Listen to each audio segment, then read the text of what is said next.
Selamat siang teman-teman sekalian. Kami dari kelompok 3, yakni saya sendiri, kemudian ada Paskalis Agato dan Dimas Kurniawan. Pada kesempatan ini kami akan mempresentasikan topik peran kedokteran forensik dan psikologi forensik dalam pembuktian kasus kekerasan seksual.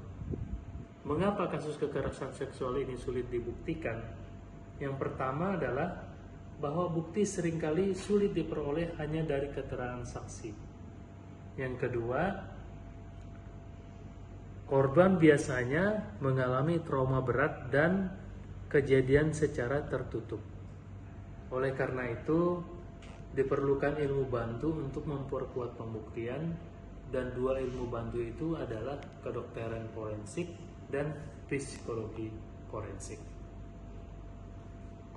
Baik, terima kasih Pak Paulus. Seperti yang terlihat pada min map kami, ilmu bantu pertama adalah kedokteran forensik. Jadi kedokteran forensik itu berperan sangat penting dalam melakukan visum et repertum pada korban kekerasan seksual. Melalui pemeriksaan ini, dokter forensik dapat menemukan bukti-bukti fisik seperti luka robekan pada alat kelamin, memar, gigitan, serta bukti biologis berupa sperma, cairan semen, dan DNA pelaku. Bukti DNA ini memiliki tingkat akurasi hingga 99,9%, sehingga sangat kuat di persidangan. Contohnya dalam banyak kasus kekerasan seksual di Indonesia, bukti DNA sering menjadi kunci utama yang berhasil menjerat pelaku.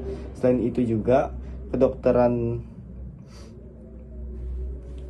forensik juga dapat menentukan usia korban dan tingkat keparahan cedera yang dialami.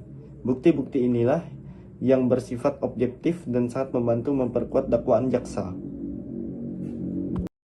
Terima kasih kepada Saudara Dimas telah memberikan saya kesempatan untuk berbicara. Jadi ilmu bantu yang kedua yang kami angkat adalah psikologi forensik. Psikologi forensik itu berperan dalam menganalisis dampak psikologis terhadap korban, seperti trauma, post-traumatic stress disorder atau biasa disebut dengan PTSD, depresi, gangguan kecemasan, dan kondisi frozen shock saat kejadian. Psikologi forensik melakukan asesmen psikologis untuk menilai kredibilitas kesaksian korban dan menjelaskan mengapa korban kadang sulit memberikan keterangan secara rinci.